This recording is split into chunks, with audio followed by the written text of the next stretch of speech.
Boa tarde a todos. Estamos aqui nesta sessão sobre a construção do comparatismo com o professor Eduardo de Faria Coutinho, que todos nós conhecemos como Eduardo Coutinho, e que é um dos responsáveis por essa construção do comparatismo no Rio de Janeiro e no Brasil, e com as colegas Beatriz Rezende, da Universidade Federal do Rio de Janeiro, Tereza Cristina Meirelles de Oliveira, da Universidade Federal do Rio de Janeiro, e João César de Castro Rocha, da Universidade do Estado do Rio de Janeiro.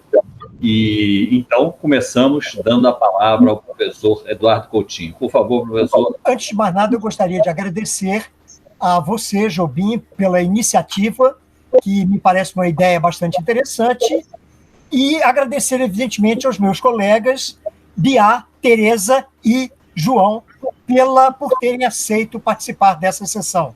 É um prazer muito grande bater esse papo com vocês aqui agora sobre a literatura comparada e fico muito feliz de vocês estarem aqui comigo neste momento. Bom, o Jobim me pediu que começasse falando alguma coisa sobre a minha relação com o comparatismo, né? Ele até sugeriu um título como Eu e a Literatura Comparada. Então eu vou começar por essas observações. O meu namoro com a literatura comparada começou, na verdade, na biblioteca de meu pai, né? Meu pai tinha uma biblioteca extraordinária de literatura brasileira e também de literatura universal, quer dizer, de literatura de diversas outras nacionalidades. E eu comecei, desde adolescente, lendo livros nessa biblioteca. Eu ia para lá, ficava no escritório dele, na biblioteca, fuçando os livros e procurando justamente, e lendo realmente o que eu podia na ocasião, e aquilo foi me interessando cada vez mais. E eu sempre procurava ler literatura brasileira e também literatura estrangeira, né? Isso foi me despertando um interesse cada vez maior pela literatura comparada. E depois disso, um salto importante nesse sentido foi quando eu entrei para o FRJ como aluno, né? E fui fazer o curso de português e literatura de língua portuguesa. E lá eu tive aulas realmente extraordinárias, que me abriram muito a reflexão, a cabeça nesse sentido, né? Desenvolveram em mim toda uma reflexão. Eram professores excelentes na época e que faziam aulas sempre como uma espécie de fórum de debates. Eles apresentavam questões e nós discutíamos o tempo todo aquelas questões. Questões essas que eram ligadas primordialmente à literatura brasileira, mas também a literaturas estrangeiras. Eles sempre faziam contrapontos, faziam reflexões com literaturas estrangeiras também. Isso foi me interessando cada vez mais. E depois, quando eu concluí o curso de português de literaturas, eu ingressei, logo depois, eu e vários colegas meus da minha turma, ingressamos na faculdade como professores, como docentes, e lá eu comecei ministrando a disciplina de língua portuguesa e também a disciplina de literatura brasileira, no Departamento de Letras Vernáculas. E isso foi muito interessante para mim, porque eram duas perspectivas distintas, mas que se complementavam muito bem. Então, da experiência com língua portuguesa, eu desenvolvi meus conhecimentos de linguística e semiologia, que foram depois muito úteis para a literatura comparada. E da parte de literatura brasileira foi extraordinário, né? Eu desenvolvi toda uma reflexão, inclusive toda uma reflexão de ordem teórico-crítica sobre as questões, e a partir daí comecei relacionando cada vez mais a literatura brasileira com literaturas estrangeiras, né? Bom, depois disso, chegou a hora de fazer o mestrado. Eu comecei a achar que era o momento de partir para fazer o mestrado. E a minha ideia era fazer fora. E, justamente, eu comecei a pensar em que fazer primeiro. E a minha opção veio claramente de imediato, né? Em literatura comparada.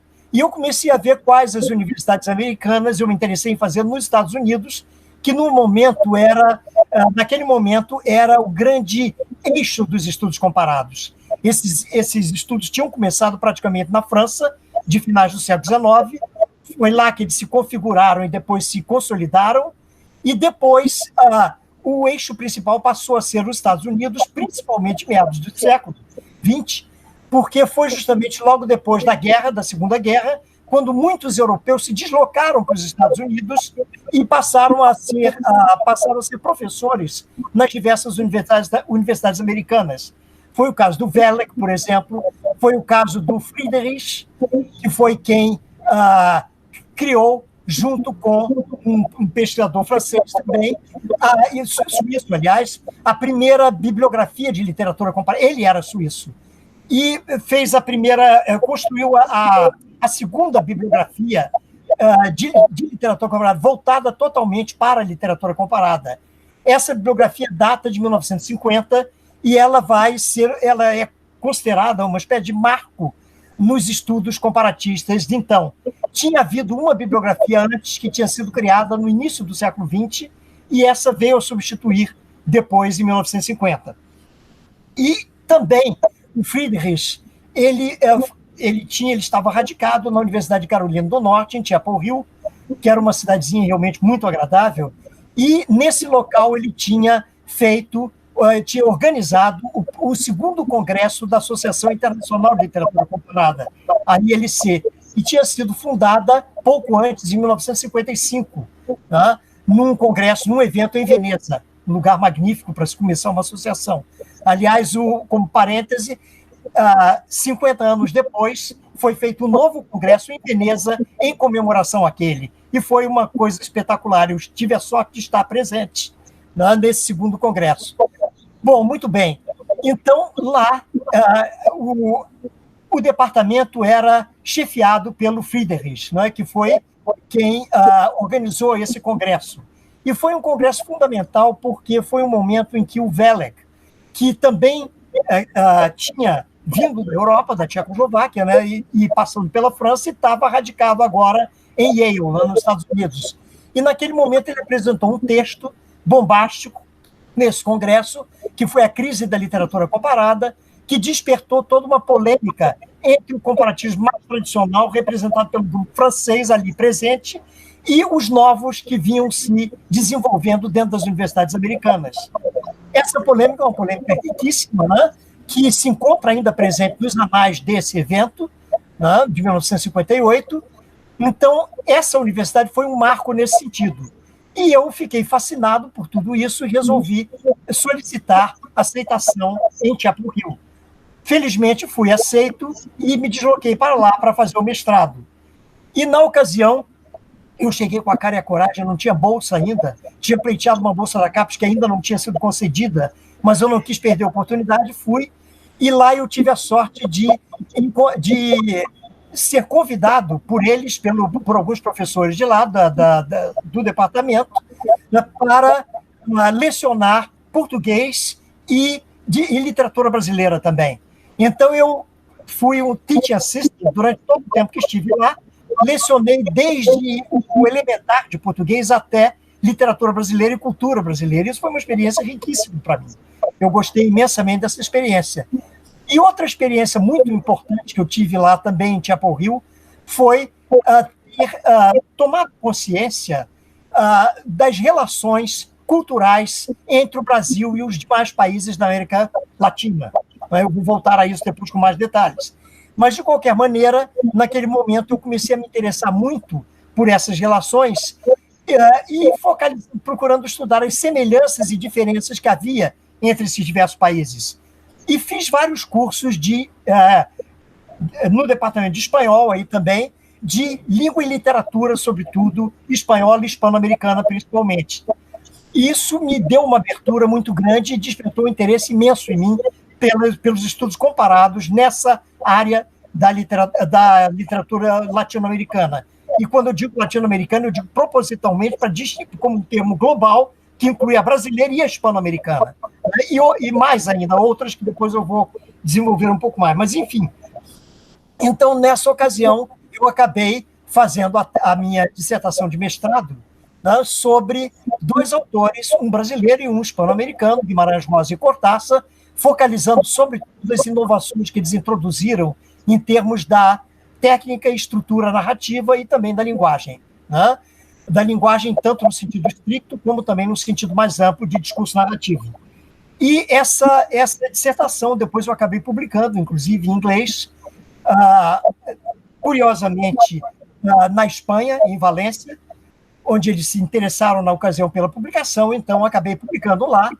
E depois, mas só que nessa ocasião eu comecei a perceber, quer dizer, a vivência nos Estados Unidos, né, me ensinou que havia diferenças muito grandes nas diversas regiões do país. O país não era uma coisa uniforme como nós imaginávamos do Brasil, ou como eu imaginava antes de ir naquela ocasião.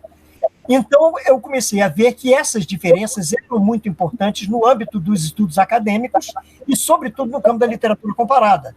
Por exemplo, na costa leste, mais tradicional, principalmente nas grandes universidades da costa leste, eles ainda, Harvard, Yale, Columbia, etc., o grande foco eram as literaturas do oeste europeu, principalmente na tríade English, French and German, como eles chamavam. Então, eram as literaturas de língua inglesa, francesa e alemã, né, que predominavam. Quando se falava basicamente em literatura comparada, pensava-se de imediato nessa tríade. E nas universidades do Oeste, principalmente da costa Oeste, a Califórnia, que sempre foi vanguarda em todos os sentidos, né, havia uma abertura bem maior nesse sentido.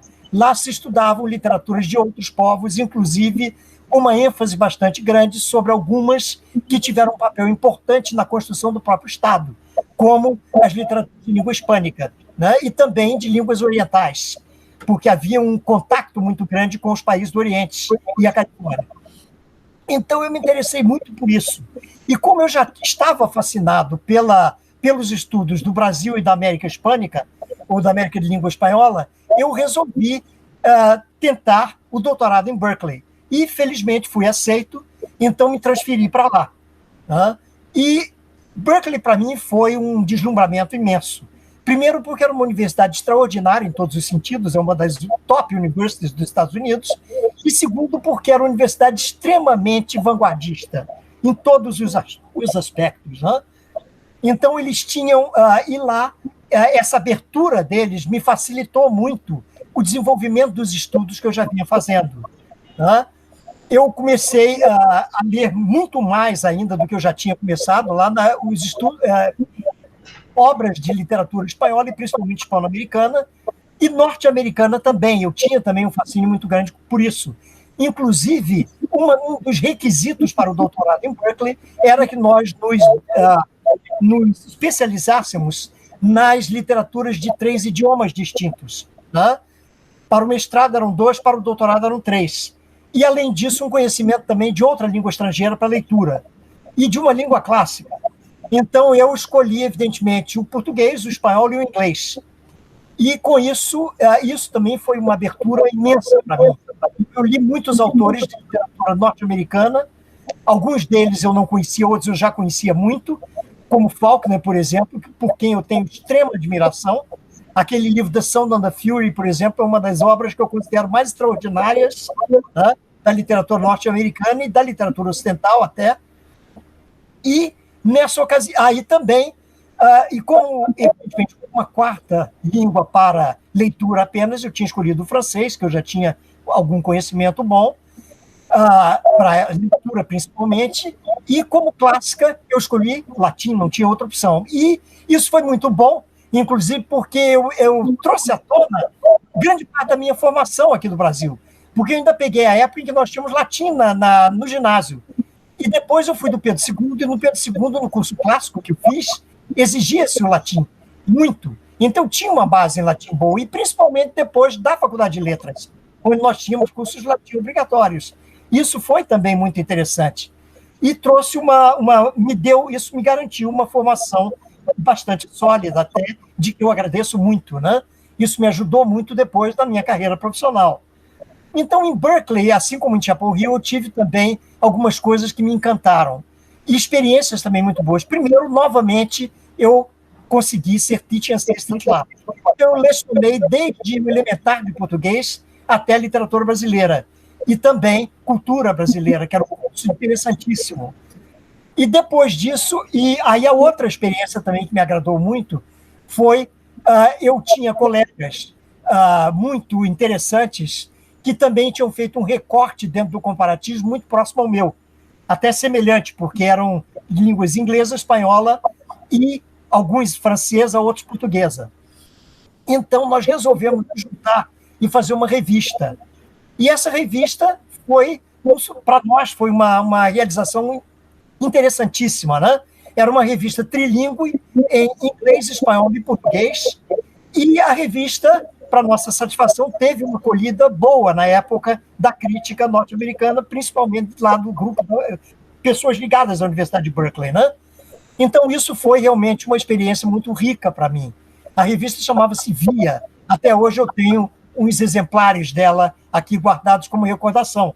Foi pena que depois, quando o grupo se dispersou, porque nós saímos, depois terminados os doutorados, nós saímos para os países de origem.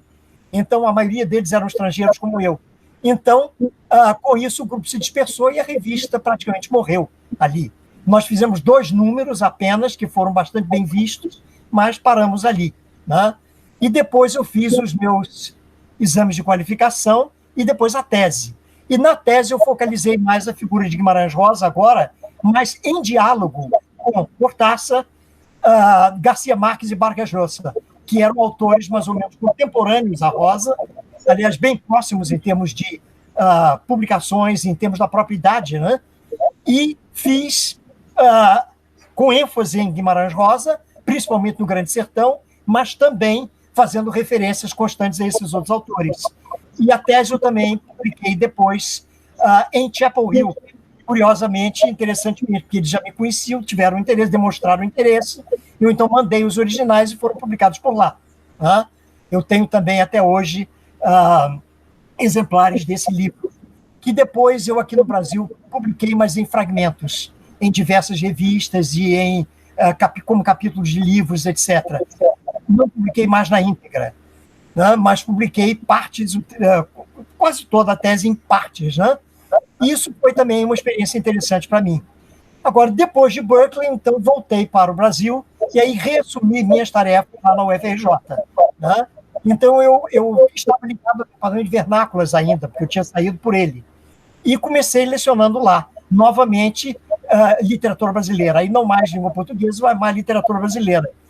Mas pouco tempo depois, eu tive que dar um período, uns 2 anos eu fiquei lá, e depois eu pleiteei a mudança para o Ciência da Literatura, onde estava lotada a disciplina de literatura comparada, né?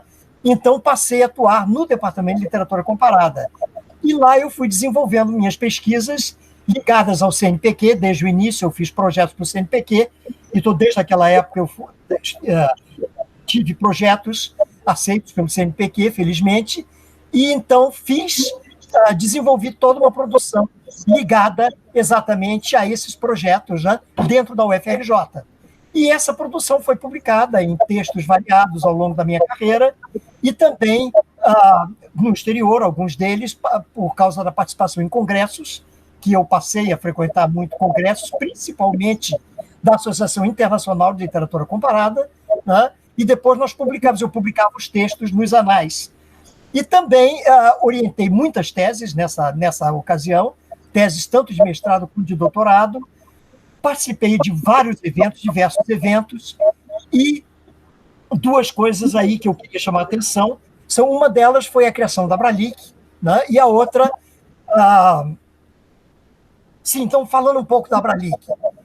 E a outra, justamente, o concurso que eu fiz depois para titular, né? Que eu fui aprovado em primeiro lugar, e isso foi a minha consolidação com a literatura, foi o enlace definitivo com a literatura comparada, né? Agora, com relação à Abralic, foi uma experiência também muito interessante. Foi no congresso, se não me engano, 11º congresso da ILC, né? Eu fui a este congresso em 85, e lá encontrei a professora Tânia Carvalhal, que estava também presente no congresso e que tinha uma formação de literatura francesa e brasileira, sobretudo, mas também comparada, né? E lá começamos a trocar ideias, participamos de várias sessões juntos, debatendo questões que estavam em voga no momento e que eram parte dos trabalhos da associação. E, num dado momento, ela virou-se para mim e disse: que tal se nós criarmos uma associação no Brasil à maneira dessas outras que existem aqui? Havia já várias associações de diversos países, por exemplo, a americana, que é muito forte ainda até hoje. Havia a associação francesa, a inglesa, havia uma associação italiana, uma alemã, e assim por diante. Então, veio essa ideia da parte dela. No começo me veio um susto quando ela me propôs aquilo, mas disse, não, eu vou topar, eu gosto de desafios, vou topar. E topei, e havia uns outros brasileiros também lá naquele evento, nós conversamos com eles, eles demonstraram interesse, e quando voltamos para o Brasil, levamos adiante essa ideia, e no ano seguinte, em 86, a Tânia organizou um congresso em Porto Alegre, quando se deu a fundação da Abralic, né? E a partir daí, nós continuamos participando de eventos, tanto eu quanto ela, eventos da Abralic no Brasil e de outras associações várias aqui também, fazendo conferências, palestras em diversos lugares, e continuamos participando também da Associação Internacional, com certa intensidade. Fomos a quase todos os congressos da ocasião, né? E, inclusive, aí a Tânia teve um papel importante na medida em que ela também, a partir da nossa criação da Abralic e dos contactos que ela estabeleceu com outras figuras latino-americanas, também provenientes de outros países, surgiu a ideia de criar as associações também congêneres nesses outros países. Dentre essas associações, a primeira criada foi a Argentina, que até hoje é uma associação forte. Não chega a ter o relevo que tem a brasileira atualmente, que foi anterior e que teve uma projeção muito grande em termos internacionais, mas, sobretudo, o grande papel da Abralic em termos internacionais foi ela ter dado visibilidade ao que se fazia no Brasil, na área, porque isso ainda era muito pouco conhecido no exterior, principalmente porque a maioria das publicações eram em português e pouca gente lia português no exterior, né? E isso teve uma repercussão bastante boa, porque eles começaram a se interessar pelas apresentações que nós, brasileiros, vários, começamos a fazer nos diversos congressos da ILC. E aí teve também uma ajuda muito grande que nós tivemos, foi da Associação Portuguesa, que já existia também, e que também fechou muito conosco em termos de apresentações de trabalhos e de desenvolvimento dos próprios trabalhos de língua portuguesa nesse mundo ocidental, né? Então, esse foi um papel bastante expressivo que a Abralic teve em termos internacionais. E nós conseguimos, voltando à questão da criação das outras latino-americanas, né?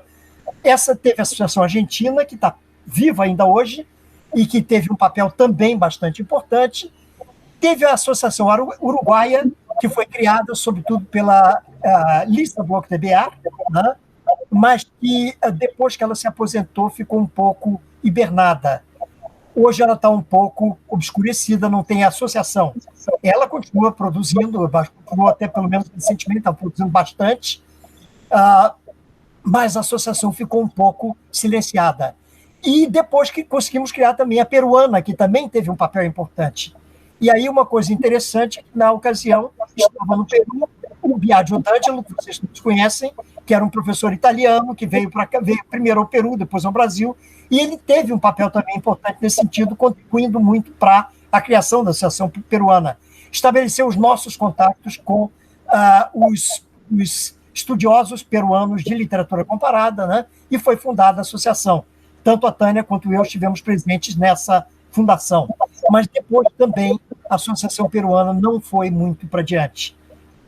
Os grupos parece que começaram a se dispersar e, enfim, surgiram problemas internos e a associação não se desenvolveu muito. Mas, de qualquer maneira, foi uma troca bastante importante que nós tivemos com esses outros países todos, né?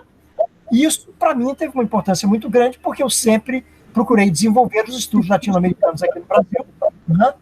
E esse contato com esses grupos dos diversos países hispano-americanos foram muito úteis nesse sentido. Inclusive, depois eu vinha lecionar cursos também de literatura comparada em universidades como a de Havana, em Cuba, a de Pereira, na Colômbia, e, sobretudo, na Universidade de Córdoba, na Argentina, onde eu fiz parte, inclusive, do mestrado mesmo, lecionando a cada 2 anos uma disciplina de literatura comparada. Durante um bom tempo, fiquei uns 10 anos lá, eu ia a cada 2 anos oferecendo um curso intensivo, daqueles cursos de 3 semanas, e depois eles faziam os trabalhos e me enviavam, eu corrigia, devolvia, etc. Mas foi um contato também bastante interessante que eu tive com a Argentina. E vim com isso também a conhecer melhor a Argentina e a conhecer melhor também o funcionamento não só das instituições acadêmicas de lá, como também do próprio comparatismo. Isso teve uma importância bastante grande para mim. Bom, eu acho que eu estou falando bastante, eu queria ouvir vocês agora um pouco também. Não quero ficar o tempo todo feito máquina aí. Eu posso chamar a atenção para duas coisas antes, talvez, da gente entrar, que seria a primeira delas é a seguinte, uma questão, dois mitos que eu queria derrubar. O primeiro é de que, aqui no Brasil, durante uma época, houve muita gente que achou que, professores, colegas nossos, enfim, que achavam que a literatura comparada era um método de abordagem do fenômeno literário, como outras correntes teórico-críticas, e não uma disciplina. Eu fui contra isso desde o início. Na verdade, a literatura comparada é uma disciplina dos estudos literários. E a prova de que ela não é um método é que ela se serve de métodos os mais variados na abordagem que faz do fenômeno literário. Né? E outra coisa, houve uma identificação também com os estudos literários de maneira geral. Mas aí eu também faria uma distinção com a ideia da transversalidade. Uma das marcas fundamentais da literatura comparada é exatamente essa ideia de transversalidade. E os estudos literários, de modo geral, muitos deles têm essa transversalidade, mas nem todos. Nós podemos, por exemplo, estudar a produção literária de uma nação específica, ou em um idioma específico, ou de um autor ou obra específica. E aí essa marca da transversalidade não estaria tão viva, né? Como nos estudos de literatura comparada. E o segundo mito que eu gostaria de derrubar é a ideia que também prevaleceu durante muito tempo de que havia uma oposição entre os estudos de literatura comparada e os estudos de teoria literária. Ao contrário, eu acho que as duas áreas, ou na verdade, os dois discursos sobre a literatura, eles se complementam o tempo todo, não se antagonizam em momento algum. E a prova disso é que toda a reflexão teórica sólida sobre a literatura parte sempre de uma reflexão, ainda que não explícita, sobre textos literários. E essa reflexão tem um caráter comparatista. Eu leio uma obra, leio outras e começo a pensar naquelas obras, estabelecendo relações entre elas, até chegar a uma sistematização teórica. O inverso também é fundamental. Não há estudo sério de literatura comparada que não leve em conta uma reflexão de ordem teórica bastante sólida e sistemática. E aí eu citaria o Vlad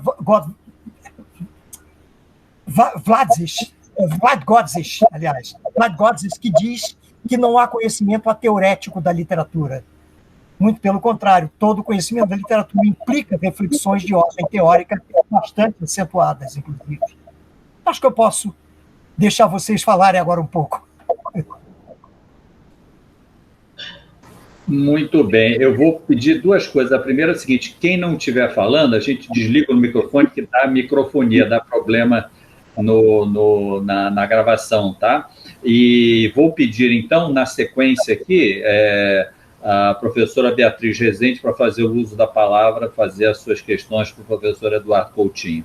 Então, Tereza, por favor, desligando o seu microfone, eu também.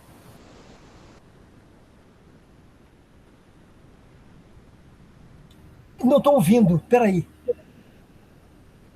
Beatriz, você tem que ligar o microfone para fazer boa tarde. Boa tarde a todos. Um prazer estar aqui com esse grupo tão forte do estudo de literatura comparada.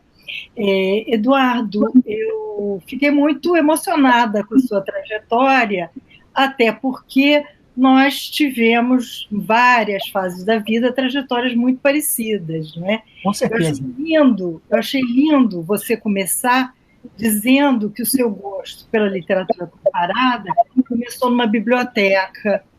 Achei isso maravilhoso. Me lembrei do Auerbach, trancado numa biblioteca também, num momento de reclusão, e escrevendo Mimesis, né?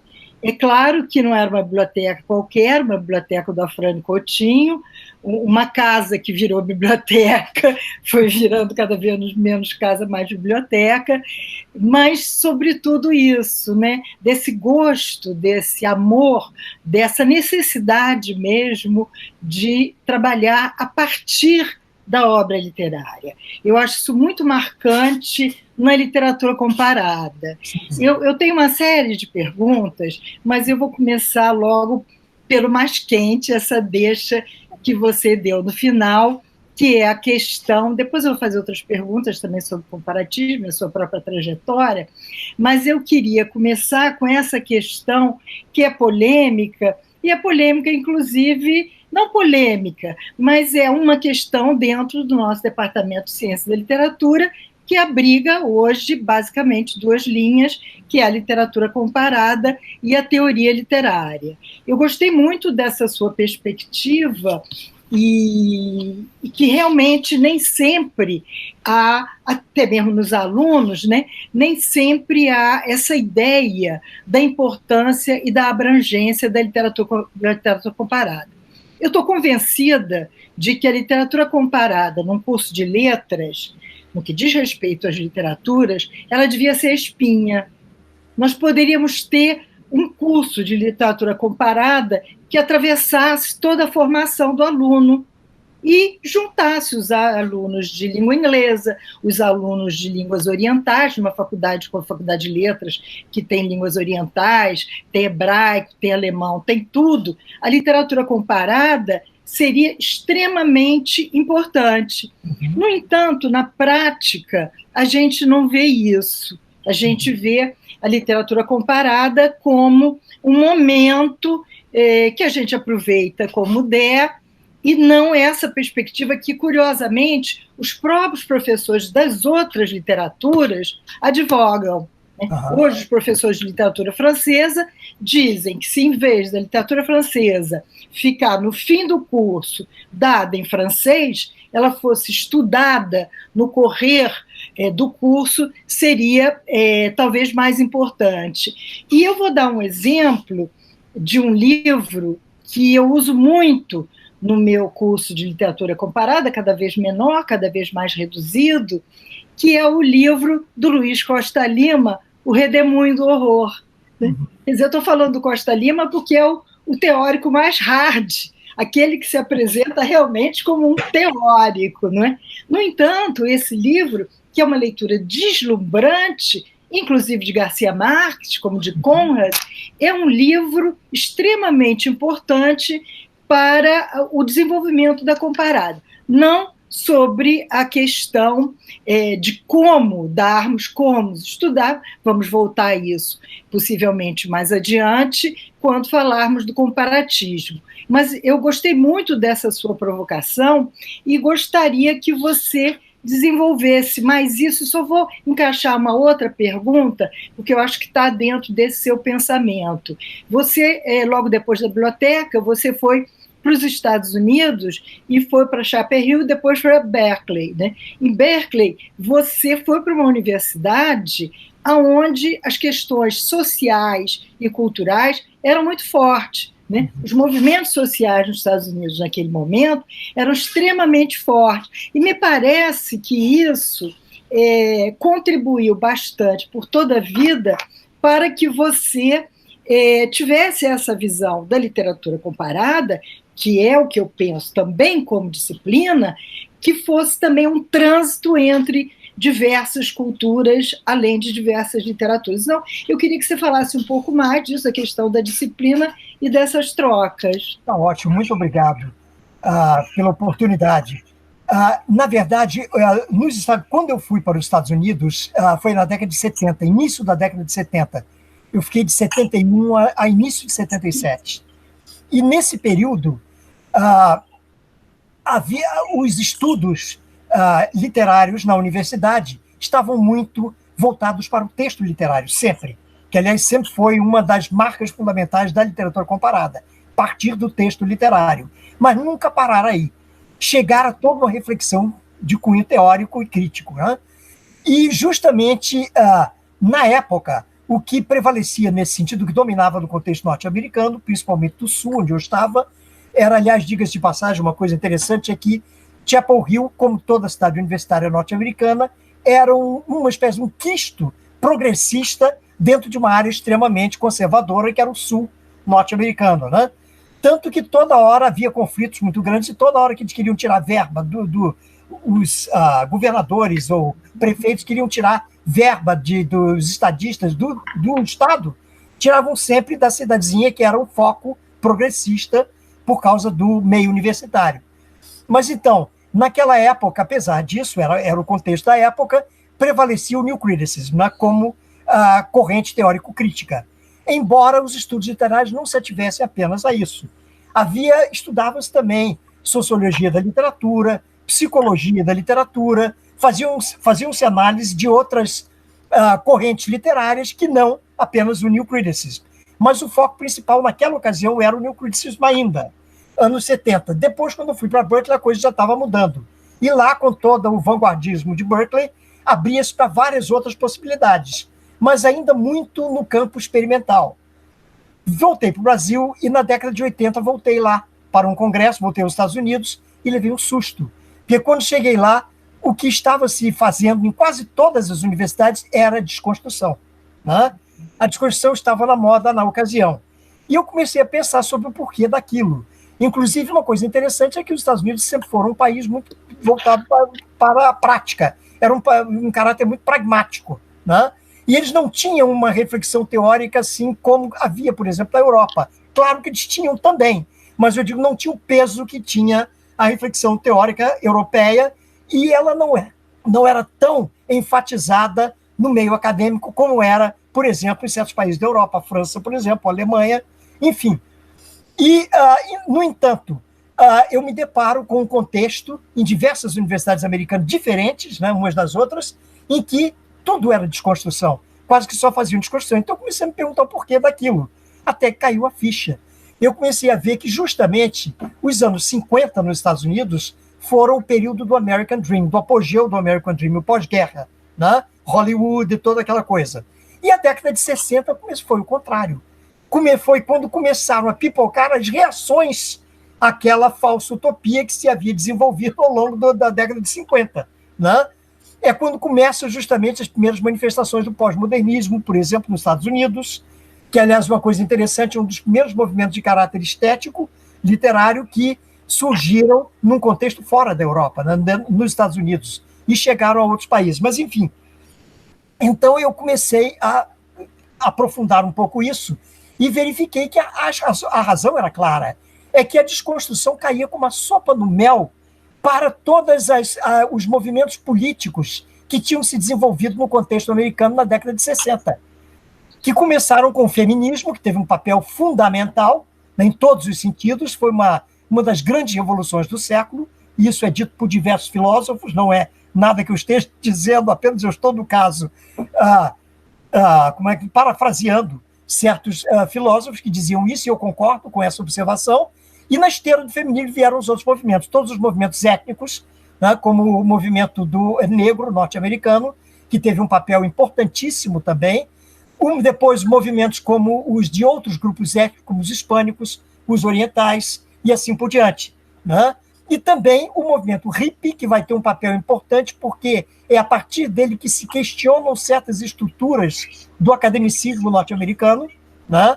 Principalmente, mais uma vez, em locais como Nova York e a Califórnia. Na Nova York também sempre foi uma cidade especial dentro daquele contexto, porque é uma coisa totalmente diferente do resto do país, na medida em que é uma cidade totalmente cosmopolitana, né? Em todos os sentidos, e vanguarda também em todos os aspectos. E nesses dois focos, sobretudo, vinham se desenvolvendo as questões, o movimento hippie, o movimento gay também, e diversos outros movimentos políticos que vinham surgindo ali e que encontraram respaldo nas teorias da desconstrução, e depois em outras que também começaram a penetrar no contexto norte-americano.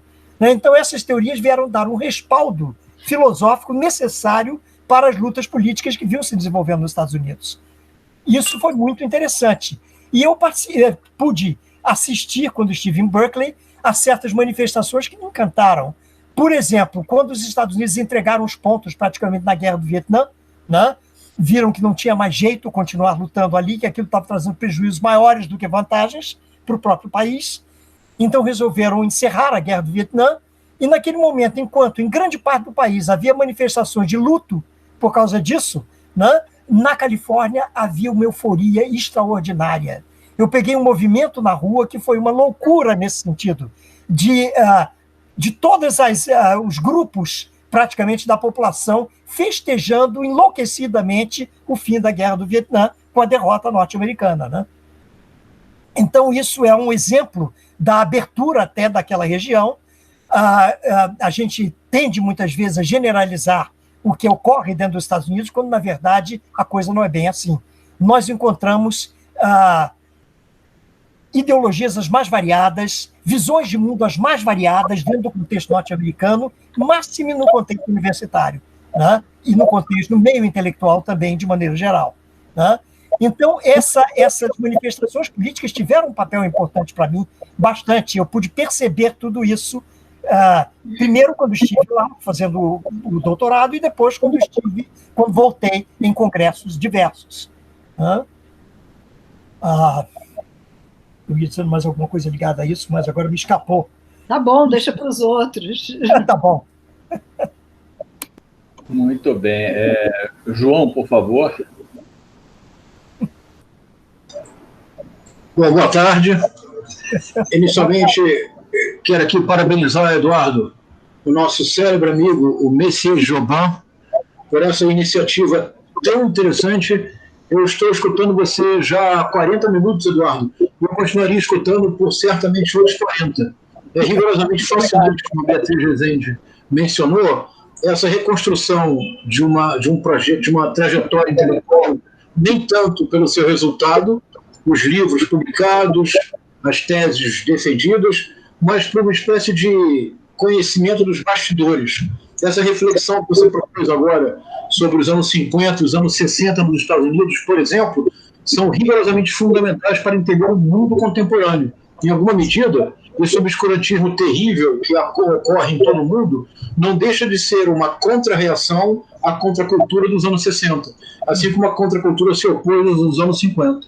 E do ponto de vista de uma espécie de história íntima da disciplina, como diria o nosso querido Dom Miguel de Unamuno, essa história íntima, intrínseca, é um depoimento absolutamente fantástico. E João, mexe um pouquinho na sua câmera, que está parecendo mais armário que você. Isso, agora sim, está ótimo. Mas, Beatriz, você sabe que era deliberado, não é? Eu queria fazer uma cortesia com os espectadores, mas agradeço. Eduardo, eu teria tantas coisas para comentar, mas eu vou me concentrar um pouco no aspecto latino-americano, que eu acho que talvez a Beatriz e a Tereza não mencionem tanto, então eu vou tentar me concentrar mais nesse aspecto, porque eu acho que aí há uma contribuição sua que precisa ser mais bem discutida e mais bem celebrada. Vamos lá. No seu mestrado, que você fez em Chapel Hill, como você já mencionou, há esse estudo do Guimarães Rosa e do Julio Cortázar. E é um momento muito especial, 1971, 1973.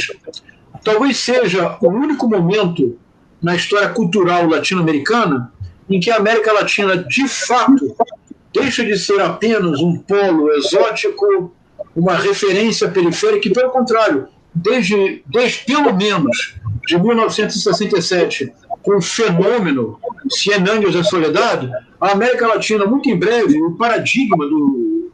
chame-se como se desejar, mas o paradigma do grande romance latino-americano no final dos anos 60, da primeira metade dos anos 70, é a primeira vez em que um paradigma literário criado na América Latina torna-se universalmente, e usemos a palavra proscrita, torna-se uma influência para todos, o que é certamente a primeira vez na história cultural latino-americana. Então, a seguir, quando você então vai para Berkeley, em 1973, e o estudo do Guimarães Rosa, do Cortázar, do Vargas Llosa, e a ideia, que eu gostaria que você falasse um pouco mais, porque eu tenho um livro, mas ele infelizmente é pouco conhecido no Brasil, o The Synthesis Novel. A ideia desse grande romance-síntese, desse romance-continente, desse romance totalizador, que é uma característica dessa geração, ela, de igual forma, ela torna-se mundialmente importante nos anos 70. Eu gostaria, então, como primeira pergunta, de escutar um pouco sobre esse momento especial em que a América Latina deixou de ser um ponto exótico e, por um breve instante, foi o verdadeiro centro da criatividade no romance, a sua perspectiva da ideia do romance-síntese e o desenvolvimento posterior, pelo menos desde o início dos anos 2000, quando você publica pela Eduerge, um livro muito importante de uma reunião de ensaios sobre a literatura comparada na América Latina, tema ao qual, desde então, nos últimos 15 anos, você tem se dedicado com afinco. Então, são 3 eixos. Primeiro, compreender quando você chega nos Estados Unidos, você chega numa situação que talvez tenha sido absolutamente única. Você é um brasileiro, portanto, um latino-americano, no momento em que a América Latina, pela primeira vez, está na moda. Em segundo lugar, que você mencionasse para o público essa ideia tão interessante do seu doutorado da síntese novel, do romance-síntese. Em terceiro lugar, a partir do início dos anos 2000, a sua produção teórica é cada vez mais concentrada na ideia de um comparatismo compreendido a partir da América Latina em diálogo com outros. Exato. São esses 3 eixos. A geocultura latino-americana, né? Exatamente. Sim. Muito obrigado, João, pelas questões fundamentais e que vão me ajudar a desenvolver. Tereza, o microfone, por favor. Quem tem? Tereza, sabe como é que você faz para desligar o microfone? Se você olhar para a parte de baixo da tela... Tá. Então, vamos lá. Bom, sobre a América Latina, eu queria fazer primeiro uma rápida observação para o fato seguinte: terminologia é sempre uma questão muito complicada, né? E que a gente sempre acata com restrições, sempre acata relativamente, né? Com relatividade. Então, o termo América Latina é sempre um termo complicado que deve ser problematizado. Na verdade, é um termo que foi criado, ou pelo menos foi institucionalizado na França do século XIX, para referir-se àqueles povos do continente americano, né, que tinham tido uma origem neolatina, né? Essa origem ficou na marca da construção da América Latina. E, sobretudo, eles fizeram isso para opor a América anglo-saxônica, representada pelos Estados Unidos, Canadá, etc., que vinham se desenvolvendo enormemente nessa época e que estavam começando a constituir um certo risco em termos hegemônicos de cultura para certos povos da Europa, né? Então, eles construíram a ideia de América Latina, só que e a ideia era a América Latina incluiria, sobretudo, os povos de língua espanhola, francesa e portuguesa, né? Só que, com o passar dos tempos, ao longo do final do século XIX, início, toda a primeira metade do século XX, o que prevaleceu foi uma certa identificação entre América Latina e América Hispânica. Então, quando usava-se o termo Latinoamérica como sinônimo de Hispanoamérica, praticamente, né? Por causa da dominação dos povos de língua espanhola no continente, que eram muito mais numerosos, né? O número de países hispano-americanos era muito maior. Então, prevaleceu essa ideia e o termo passou a ser usado como sinônimo. Só que, posteriormente, por volta de meados exatamente do século XX, Enrique Zurenia publica aquele livro Corrientes Literárias na América Hispânica, né? E ali ele volta a incluir o Brasil no panorama. Então, ele resgata o sentido de América Latina, incluindo o Brasil, essa América também de língua portuguesa. E, posteriormente, logo depois, o mundo francofônico da América reivindica, a partir de diversos nomes diferentes, de intelectuais diversos, a ser também América Latina, resgatando o sentido original do termo, né?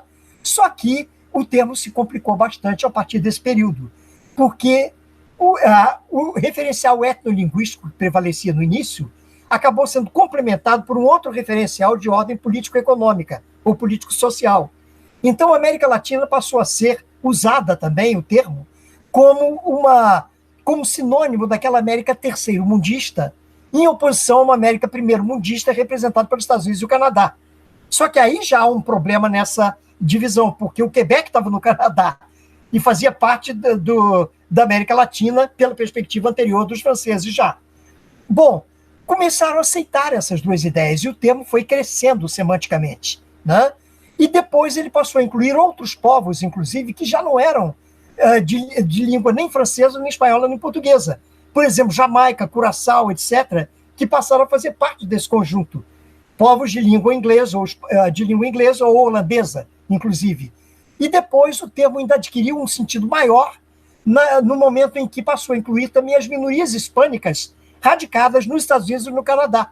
Por exemplo, os ticanos, os nova-iorquenos, né, os porto-riquenhos de Nova York e os cubanos de Miami. E depois outros grupos também, como dominicanos, etc. Né? Então o termo se expandiu imensamente. E justamente a preferência que eu tenho por esse termo, em detrimento de outros, reside nessa maior abrangência dele. Né? E é também o que dizem alguns outros autores hispano-americanos, Walter Mignolo e outros vários, que também preferem o termo. Depois Walter Mignolo até questionou com o sentido de pós-ocidentalização, mas de qualquer maneira ele e muitos outros optaram pelo termo exatamente por causa dessa maior abrangência que o termo tem, né? Em detrimento de outros, como o Indo-América ou Afro-América, que excluem, no caso, o elemento europeu, por exemplo, e outros vários termos que surgiram também na ocasião e que não tinham essa abrangência e, portanto, não incluíam todo esse universo que se queria representar. Inclusive, em algumas histórias, isso vai mexer com a historiografia literária latino-americana, porque certas histórias literárias que foram construídas a partir da segunda metade do século XX, e aí eu destacaria três que eu considero de primeira linha, as melhores, a da Ana Pissarro, aquela que foi publicada pelo Memorial da América Latina de São Paulo, com Palavra, Literatura, Cultura, né? Que é realmente uma grande inovação em termos de historiografia literária, embora essa historiografia seja muito mais um conjunto de ensaios sólidos e de alto nível do que propriamente uma história, embora eles mantenham uma certa cronologia. Eles não deixaram de lado totalmente a ideia de história literária. Só que a ideia de história literária se modificou bastante. Né? E outra é a do James Arnold, que é voltada mais para o mundo francofônico da América, e uma terceira que eu gosto muito, e da qual eu até participei, que foi a do Valdez e Hutton, Linda Hutton e Mário Valdez, que foi criada a partir de um projeto da Universidade de Toronto. Né? E essa foi uma grande inovação, a meu ver, em termos de historiografia literária, em diversos aspectos. Inclusive, eu coordenei ali uma sessão que eram os Centros Culturais da América Latina, e as inovações foram muito grandes nesse sentido. Só para dar alguns exemplos, por exemplo, questionou-se muito a noção de progressão histórica, né? Que levava justamente a uma desvalorização das culturas que não estavam nessa mainstream, nessa corrente central. Então, tentaram substituir essa noção por outras, ou acoplá-las a outras, né? Não substituir no sentido porque excluiria outras, mas, na verdade, elas foram superpostas a outras. Então, por exemplo, noções como a de nação, essa noção que era fundamental na historiografia tradicional, passou a ser complementada por uma noção, por exemplo, de região cultural. E essa região cultural podia ser macro ou micro. Uma região cultural macro seria, por exemplo, a Amazônia, que inclui diversos países, né? Ou os Andes, ou o Prata. Né? Uma região micro seria um desdobramento de uma região dentro de um determinado país, que vai diferir, muitas vezes, de outra região. No Peru, por exemplo, nós temos os Andes, o litoral, a selva, que são três regiões inteiramente diferentes, né? Dentro de um mesmo país, com produções literárias bastante distintas, porque relacionadas a esses contextos. Né? Então, essas inovações foram bastante grandes nessa historiografia literária, e isso repercutiu muito no âmbito da literatura comparada. Por quê? Porque justamente uma das tônicas da Associação Internacional de Literatura Comparada era exatamente o estudo da história literária. Inclusive, a literatura comparada surgiu muito relacionada à historiografia literária, tanto que ela surgiu numa época, no final do século XIX, quando a tônica nos estudos literários era a perspectiva historicista, junto com a positivista, né, em que o movimento era do contexto para o texto. Isso permaneceu durante todo o final do século XIX, até o início do XX, quando houve uma mudança grande, que foi quando surgiram as diversas correntes imanentistas todas, né? Formalismo russo, estilística espanhola, estilística teuto-suíça, de Spitzer, Kaiser, etc. O New Criticism anglo-americano, claro, o aristotelismo de Chicago, a explicação de textos francesa, todas essas correntes imanentistas questionaram isso, sugerindo um movimento inverso, do texto para o contexto, que foi amplamente abraçado pela literatura comparada dessa fase. Né? Então, Sim, então, agora eu me distanciei um pouco do que eu ia dizendo, mas enfim. Sim, então isso... E aí eu me lembrei de uma outra coisa também importante, complementando aquela ideia que eu mencionei aqui antes da relação entre teoria e literatura comparada, a questão sempre andou junta, tanto que as principais correntes da literatura comparada correspondem estritamente às diversas correntes teóricas. Por exemplo, o historicismo, e foi aí que eu me lembrei e fiz essa associação, o historicismo do século XIX era uma corrente teórica, e isso gerou, inclusive, a chamada primeira Escola Francesa de Literatura Comparada, que tinha essa marca fundamental do movimento do contexto para o texto, era a corrente historicista. E depois ela foi substituída justamente por uma corrente mais de tendência formalista, já na segunda fase, que foi chamada Escola Americana de Literatura Comparada. Né? Então, a Escola de Literatura Comparada equivale bastante nitidamente à escola, ao movimento teórico crítico. Né? Depois também a mesma coisa vai ocorrer com outros movimentos posteriores. E aí eu chamo a atenção também para a importância de uma terceira escola que normalmente é pouco falada, mas que tem um papel importantíssimo no comparatismo, que é a corrente soviética. Okay? Ela ficou pouco conhecida no Ocidente na época em que surgiu, porque como ela era produzida em línguas eslavas, e essas línguas eram pouco lidas e pouco conhecidas no Ocidente, ela ficou quase que restrita àquele ambiente. E só depois, quando surgiram as primeiras traduções para o francês e depois para o inglês, a partir de figuras oriundas daquelas regiões e que se deslocaram para a França, como Todorov, Kristeva e assim por diante, então elas passaram a ser conhecidas no Ocidente.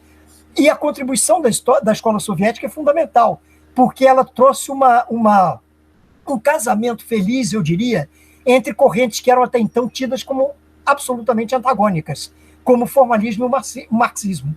Né? O marxismo de caráter extrínseco, o formalismo de caráter intrínseco, ambas até então se excluíam muito, ou eram tidas como tal por outros. Né? E, a partir desse momento, eles começaram a ver que essas correntes não eram antagônicas, pelo contrário, elas se complementavam bastante.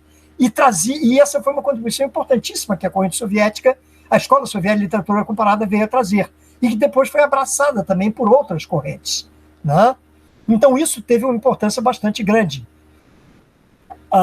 Voltando à sua questão, qual foi o segundo ponto? Eu estou tentando me lembrar do que você... Eram 3 pontos. Apenas, Eduardo, para que o público brasileiro, já que não foi traduzido para o português, o seu doutorado em Berkeley, que você comente um pouco para o público o conceito de romance-síntese. Exato. O meu conceito de romance-síntese, hoje eu até questiono um pouco o termo, mas ele veio do que era chamado em inglês de all-encompassing novel, que era aquele romance abarcador, né? Que buscava uma espécie de querer incluir tudo, tinha um afã um tanto totalizador, hoje bastante discutível, inclusive, né? Mas que na época teve um papel bastante importante.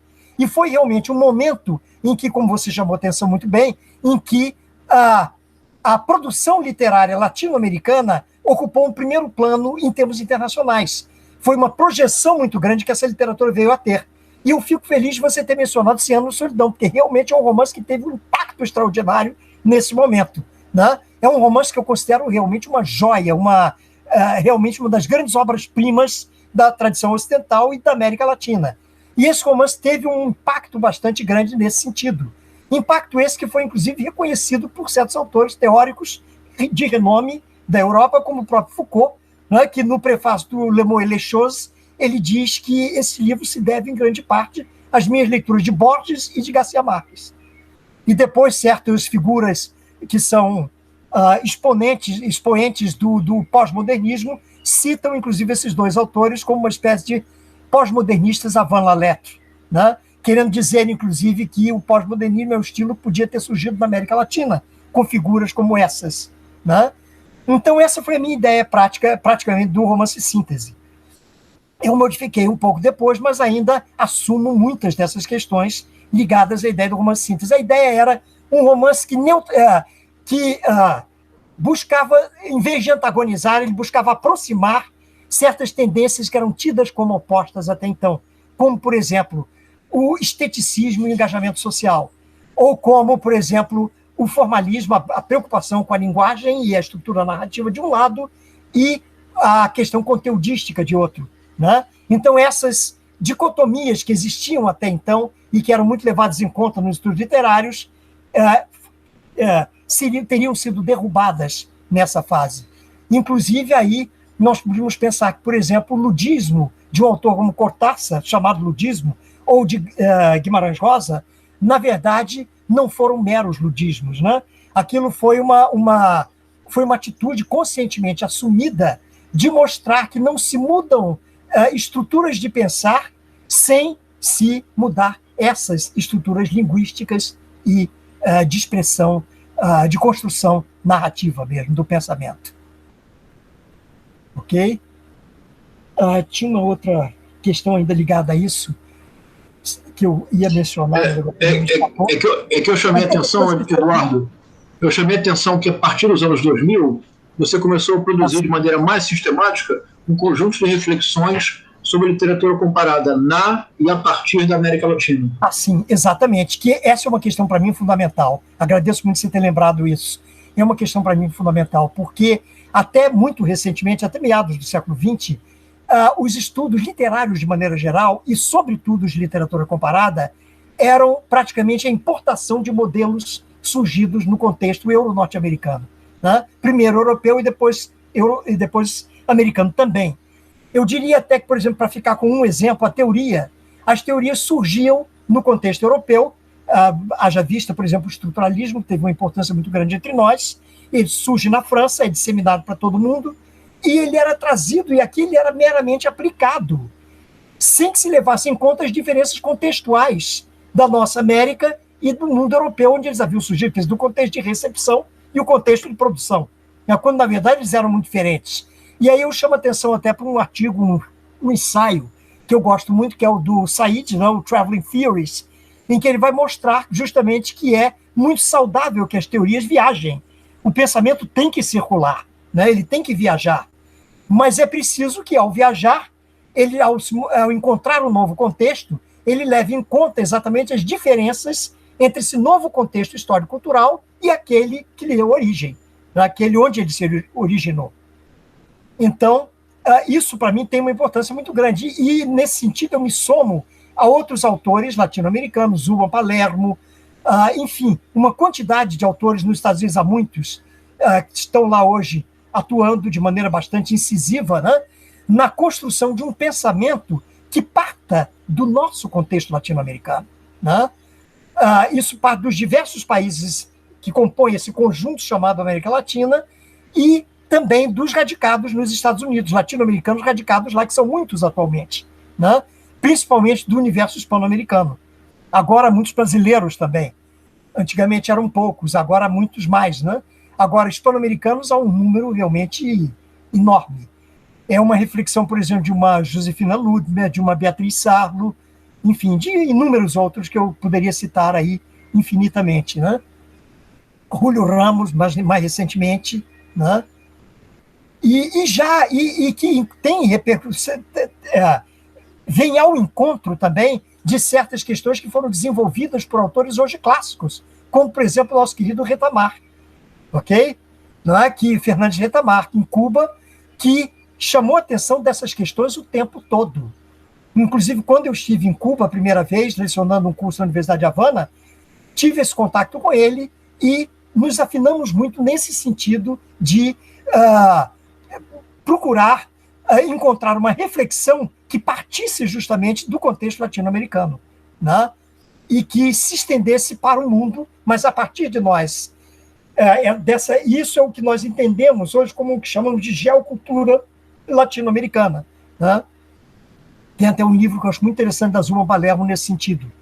É um livro de 2005, mas já que ainda hoje está bastante vivo nesse sentido exatamente, propondo uma ênfase maior sobre essa geocultura latino-americana, sobre o que ela chama disso, né? Então. Obrigado. Muito obrigado, Eduardo. Eu que agradeço a você pelas questões. Eu, então, vou agora fazer uma questão para você, Eduardo. Como eu disse previamente até a você, né, eu gostaria que você, por favor, nos desse a sua visão sobre como se instauram as práticas e a disciplina comparativa no Rio de Janeiro e no Brasil. Uhum. Por favor. Muito interessante. Bom, no Rio de Janeiro e no Brasil também, na verdade, estão muito ligadas, né? Agora, uma coisa interessante aí que podemos observar é que um dos pressupostos básicos do comparatismo é que nós partamos sempre do texto literário, mas que nunca nos restringamos a ele. É necessário estabelecer relações. Essas relações são fundamentais. Relações que são não só da ordem de buscar relacionar com outros textos ou com outras culturas, como também com outras áreas do conhecimento, né? Então é preciso que nós busquemos um diálogo também com áreas como a filosofia, a história, a sociologia, a geografia, mais recentemente, que vem desenvolvendo bastante questões ligadas ao comparatismo, o que, aliás, é uma coisa muito interessante, a antropologia e outras áreas afins, né? Há uma tentativa cada vez maior de abertura nesse sentido. E, na verdade, uma coisa que sempre me encantou na literatura comparada foi exatamente essa possibilidade de abrir para novas possibilidades. É uma disciplina que está sempre aberta e receptiva a novos conhecimentos, a novas indagações, a novas buscas, né? E isso é uma das grandes riquezas da disciplina. Ela vem se desenvolvendo muito nesse sentido. Hoje é muito estranho nós pensarmos, por exemplo, a gente que ainda acredita que comparar a literatura é você pegar dois autores, duas obras, assim por diante, ou dois movimentos literários, e estabelecer relações ou diferenças entre esses elementos. Isso foi o início, anos 60 ainda, quando começou a chegar o comparatismo praticamente no Brasil, né? Aliás, para falar no comparatismo no Brasil, eu não podia deixar de mencionar que ele tem uma espécie de uma pré-história que é representada por figuras que são expoentes da nossa teoria, da nossa crítica literária. Eu citaria Antônio Cândido, citaria Frânio Coutinho, citaria aquele Augusto Maier, citaria... Tasso da Silveira. Hein? Tasso da Silveira. Tasso da Silveira, com aquele livro, foi o primeiro livro, na verdade, publicado inteiramente sobre o assunto, na literatura comparada, muito à maneira dos manuais franceses. Então, houve vários autores que já faziam literatura literária, literatura comparada naquele tempo, né? Só que a disciplina foi se modificando, foi evoluindo. E ela foi evoluindo graças à absorção que ela vai fazendo dos diversos pensamentos que vêm surgindo ao longo desse período, ao longo do seu caminhar, né? E que pensamentos são esses? São essas novas correntes teórico-críticas que vêm surgindo e vêm se desenvolvendo. Então, por exemplo, o comparatismo se associou, como eu disse, no meio do século, estava muito associado às correntes formalistas, imanentistas. Depois, ela se associou muito à desconstrução.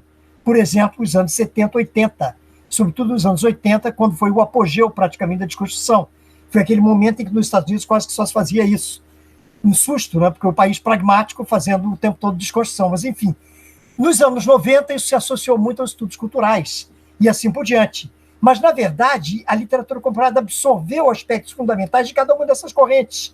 Por exemplo, do pós-colonialismo, ela assimilou, sobretudo, a crítica ao etnocentrismo, que foi um dado fundamental do comparatismo, que já existia no comparatismo.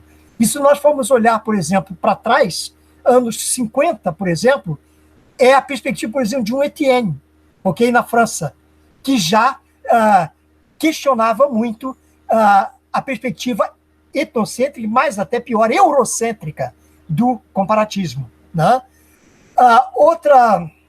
A isso do pós-colonialismo. Com relação aos estudos culturais, o comparatismo assimilou muito a crítica aura do objeto estético, ok? Aquela ideia da exclusividade, só o texto literário vale.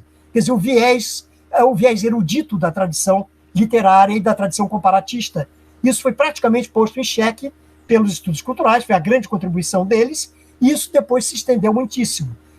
De correntes como a própria política, nós assimilamos questões que foram fundamentais, como toda a produção, por exemplo, dos grupos minoritários. que até então não faziam parte dos estudos literários. E a partir dos anos 70, 80, começaram a penetrar nos estudos literários e da virada dos anos 90 para a virada do século se tornaram fundamentais. Hoje eles são um dos aspectos mais vivos, talvez, mais vibrantes do comparatismo. Esses estudos dos grupos minoritários todos, né? E que fazem eco também a certas estruturas provenientes do pós-colonialismo. Foram correntes que contribuíram muito para a literatura comparada. Do pós-colonialismo, eu queria me lembrar um exemplo, por exemplo, que eu gosto muito, que é na Índia, por exemplo, colonizada pelos ingleses, estudava-se, por exemplo, o épico, sempre a partir da Ilíada e da Odisseia, o que era um disparate, quando a Índia tinha uma tradição épica muito anterior, com o Mahabharata, o Ramayana, né? E com os estudos pós-coloniais foi chamada a atenção para isso. E a Índia mudou o seu currículo nesse sentido. Então, hoje, os estudos indianos de literatura comparada partem da Ramayana e Mahabharata. Então, vocês vejam a importância dessas contribuições, dessas diversas correntes críticas, né? Que podem mudar, inclusive, muitas vezes até os paradigmas dos estudos, né? Isso vem se acentuando cada vez mais.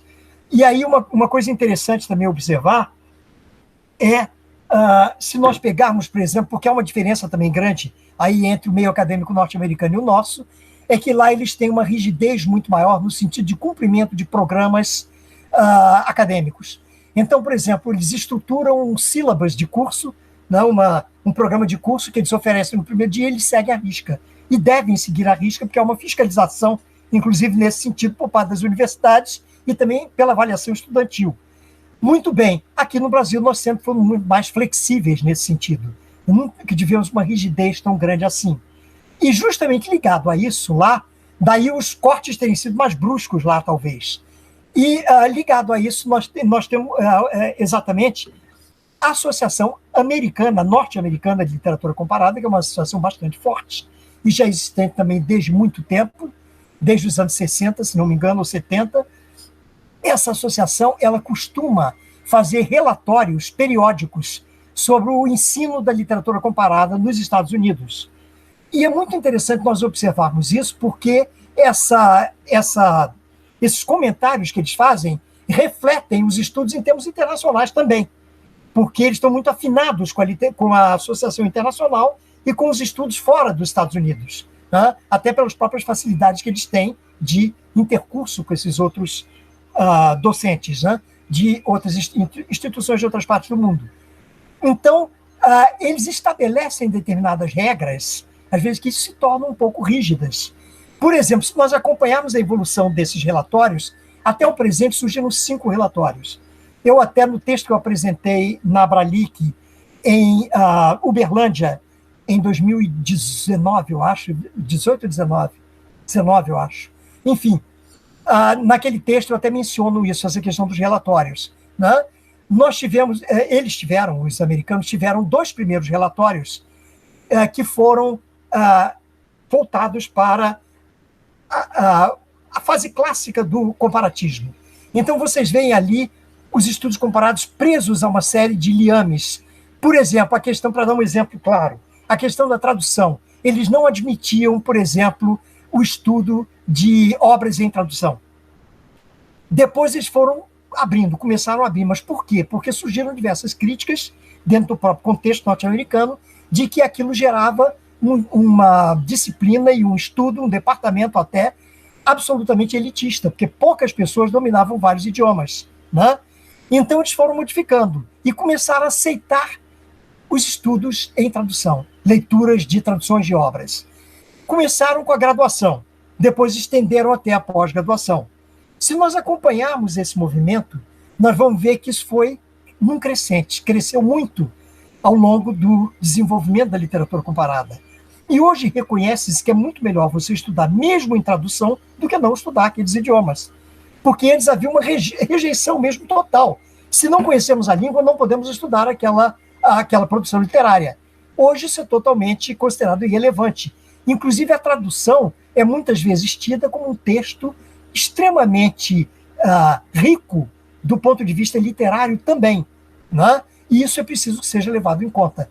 Então, hoje, admitem-se esses estudos de tradução e já os últimos relatórios deixam isso muito claro, né? Inclusive por causa da circulação do saber. E aí está ligado a uma outra questão também da literatura comparada muito recente, que está muito em voga no momento, que é a questão da literatura mundo, né?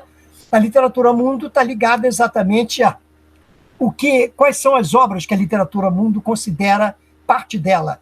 São aquelas que circulam fora do seu contexto de origem, né? Então, se elas circulam fora do seu contexto de origem, muitas delas devem estar em tradução, porque nesse contexto de recepção, muitas das pessoas, ou um grande número de pessoas, não lê no original, né? Então, a tradução vai sendo cada vez mais valorizada. Mas isso foi só um exemplo para mostrar uma das possíveis evoluções da disciplina. E como as coisas chegam muito, a moda chega muito entre nós, né? Houve um período, um momento em que se achou que a literatura mundo era uma grande novidade, que ia substituir a literatura comparada como estudo, etc. Eu estava conversando recentemente até com o Ail Hassan, né? Que é professor da Universidade de Illinois e que é membro da associação, ele foi presidente, inclusive, né? Ou é presidente da ACLA no momento, que é a Associação Americana de Literatura Comparada. Estávamos combinando no sentido de que, na verdade, a literatura comparada é uma disciplina, algo muito mais amplo, enquanto que a literatura mundo é uma tendência que surgiu recentemente. Uma tendência importantíssima, não estou tirando o mérito nem o valor dessa tendência, pelo contrário, trouxe contribuições extraordinárias, porque ela pôs uma ênfase muito necessária sobre a ideia da recepção, né? Que até então era muito relegada a um plano secundário dentro dos estudos de literatura comparada.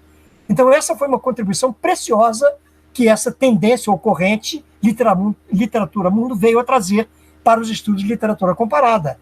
Mas ela não substitui a literatura comparada como alguns chegaram a pensar, né? Não é uma substituição para essa disciplina. É uma formidável contribuição, valiosa, bastante valiosa. Ok, obrigado, Eduardo. Tereza, por favor, abra o seu microfone. Sim, aberto, pois não. Eduardo, eu tenho duas questões que eu agora achei por bem entrelaçar, que uma se completa na outra, acredito eu. É o seguinte, você falou sobre todo um contexto histórico paralelo à literatura comparada, à sua experiência de vida, e falou da Abralik. A minha questão trabalha justamente sobre um momento histórico nacional brasileiro de formação da Abralik. Você mencionou a data, 1986. Eu lembro que em 1985 é instituída a chamada Nova República. Eu quero saber de você como você vê essa criação da Abralik surgindo exatamente nesse momento histórico nacional, esse contexto nacional. E atrelada a essa questão, eu pergunto a você, como você vê a contribuição da literatura comparada na reflexão sobre a literatura brasileira? São essas. Bom, o momento eu acho que tem tudo a ver, né? Realmente foi um momento de abertura que caiu como uma sopa no mel para os estudos de literatura comparada. Então foi um momento muito propício à criação da Abralik, né, no nosso caso. Eu acho que nós fomos felizes nesse sentido, de ter realmente criado a associação no momento favorável, né? Isso talvez tenha contribuído até para a projeção que a associação veio a ter depois. Algo que me deixa muito feliz hoje é ver que a Abralik, atualmente, como foi durante muito tempo, o grande fórum dos estudos literários no Brasil, né? Agora, aí entra uma outra questão também que me parece interessante, que eu queria chamar a atenção, que é o fato de muita gente criticou, na ocasião, o fato de a Abralik ser aberta para os estudos de literatura de maneira geral, não ter se restringido aos estudos de literatura comparada. Eu sempre fui contra isso, acho que isso não tem nada a ver.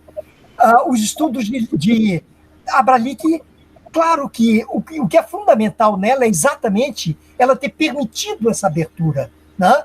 A ideia era exatamente se construir alguma coisa que estivesse aberta, receptiva a novas possibilidades, e não alguma coisa que fosse se fechar numa situação, inclusive, que ninguém sabia como definir completamente, com formas bastante claras, né? E, nesse sentido, acho muito produtivo.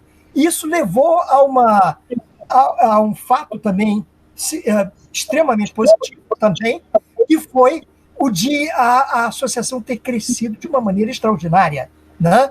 E ter tido repercussão não só no Brasil, como na América Latina e no exterior também. E outra coisa que foi importantíssima também nesse sentido foi o fato de um número muitíssimo maior de brasileiros ter podido participar dos congressos internacionais. Né? Porque no início eles achavam, não, mas meu trabalho não é de literatura comparada, então não posso ir. E depois começaram a ver que não, que podiam sim. Por que não? Eles estavam trabalhando em literatura e podiam estabelecer vínculos comparativos ali sim. Poucos seriam os casos, eu acredito, em que eles fossem se ater a uma perspectiva tão restrita que impedisse esse tipo de abordagem. Né? Então, acho que isso foi um aspecto muito positivo e veio justamente daquele momento. Eu me lembro que houve uma época até em que quiseram substituir a Abralic por algo como Abralite, né? Que seria um termo para a Associação Brasileira de Literatura em geral, e não mais literatura comparada. Eu acho uma bobagem muito grande, inclusive porque isso rompe com toda uma tradição já estabelecida e que deu certo, e não se muda um time que está dando certo. Né? Eu acho que o time que está dando certo tem que ser mantido, pelo menos até ele começar a escorregar. Né? Mas, enfim, a outra questão que você levantou, Tereza... A contribuição da literatura comparada para a reflexão sobre a literatura brasileira. Brasileira, eu acho que foi imensa. Foi imensa.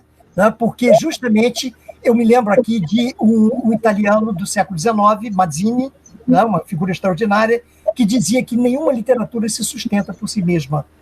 Ela sempre vive graças a contribuições de literaturas estrangeiras. Né? Isso é, para mim, realmente um acerto extraordinário. Né?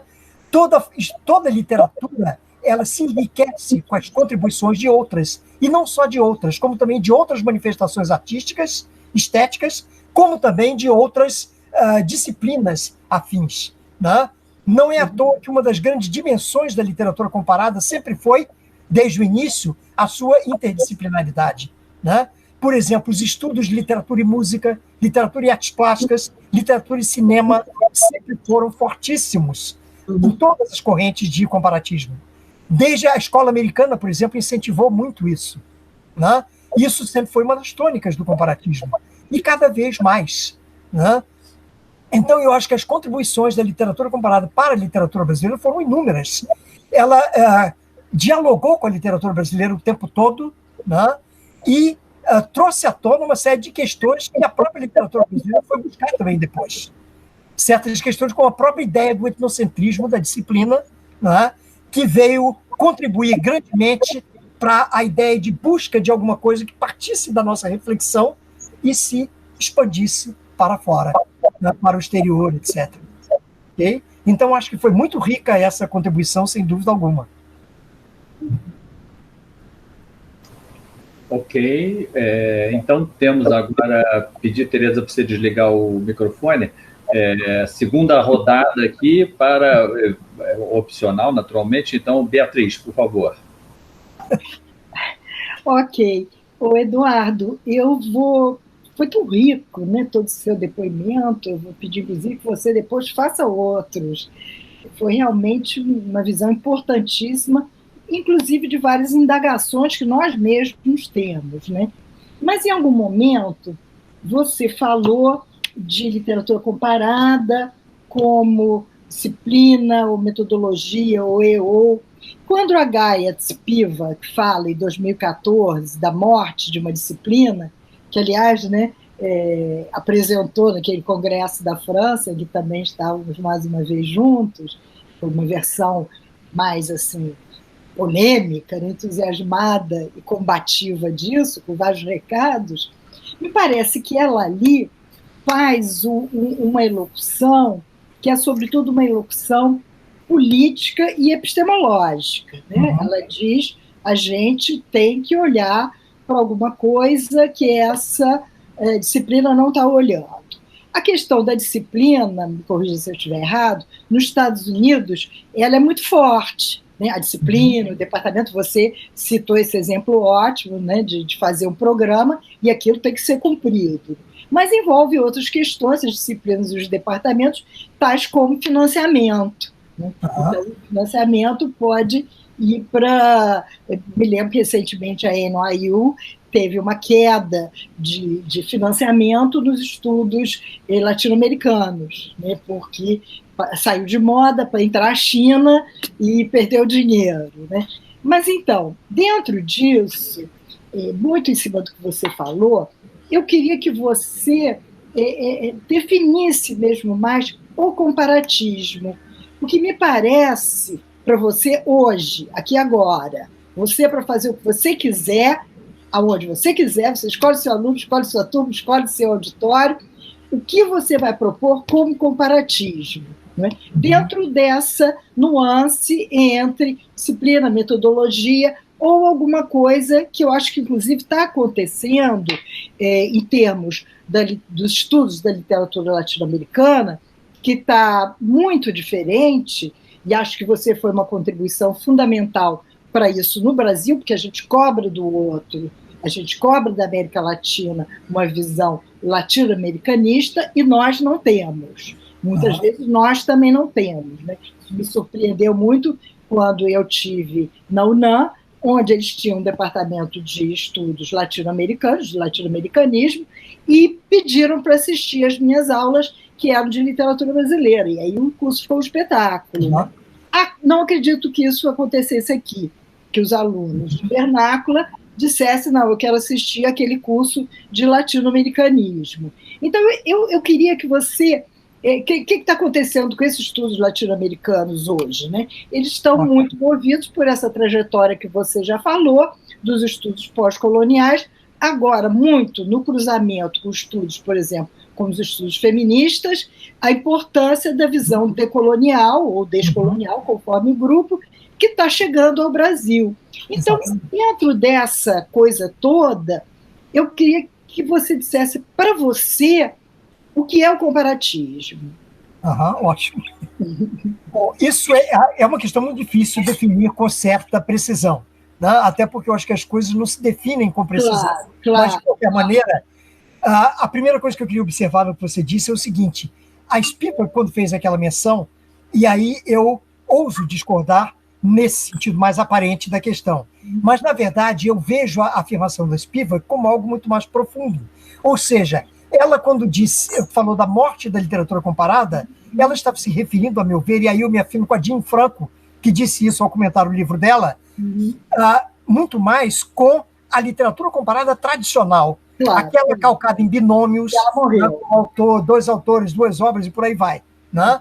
E não sobre o novo comparatismo. E, nesse sentido, acho que o papel dela, inclusive, foi fundamental como contribuição. Spivak, dentro do pós-colonialismo e depois em outras situações em que ela atuou bastante contundentemente, como dentro, inclusive, do novo feminismo e por aí vai, ela teve um papel importantíssimo em estabelecer o diálogo entre esses diversos discursos culturais. Né? E eu vejo muito a literatura comparada hoje exatamente como um diálogo cultural, um diálogo transcultural, na verdade. Né? Um diálogo que atravessa não só diversas manifestações artísticas, não só diversas disciplinas, como também diversas culturas. Né? E que, levando em conta, inclusive, momentos distintos dessas culturas. Ok? E essa é a grande motivação, para mim, dos estudos de literatura comparada. Né? Isso é o que, talvez, um dos pontos que eu mais valorize na disciplina, essa abertura que ela me assegura, que ela me garante, né? Que talvez outras disciplinas não tivessem. Nossa, que salva que a gente está te dando. Obrigada, Eduardo. Imagine. Obrigado a você. João, então, sua última intervenção, João? João, na verdade, eu vou só agradecer muitíssimo ao depoimento do Eduardo, que foi brilhante. Eu acho que, como disse a Beatriz Rezende, eu acho, Jobim, tem material para mais. Só as recordações do Eduardo, no que se refere à criação da Abralic, a participação crescente dele e da Tânia Franco Carvalhal na Associação Internacional de Literatura Comparada, até a presidência da Tânia Carvalhal. Não falamos, por exemplo, de um livro rigorosamente fundamental, que é este aqui, né? O livro, o chave que ele e a Tânia Carvalhal publicaram, dos textos fundamentais, dos textos fundadores da literatura comparada, que, aliás, como o Cervantes, eles não publicaram o segundo volume, prometeram, mas não publicaram.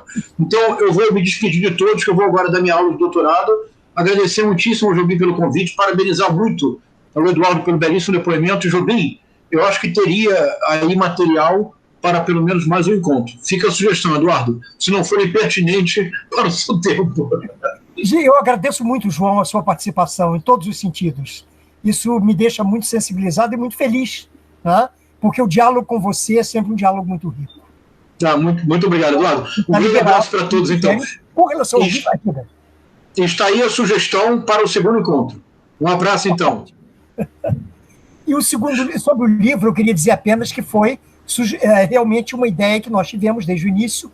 Eu tive, e coincidentemente Tânia também teve, e quando nós falamos sobre o assunto, houve uma coincidência muito grande, então nós resolvemos partir para o projeto de fato.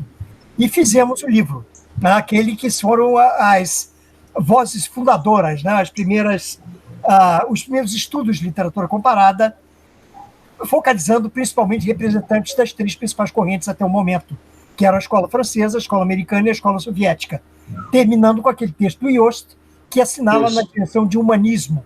Né?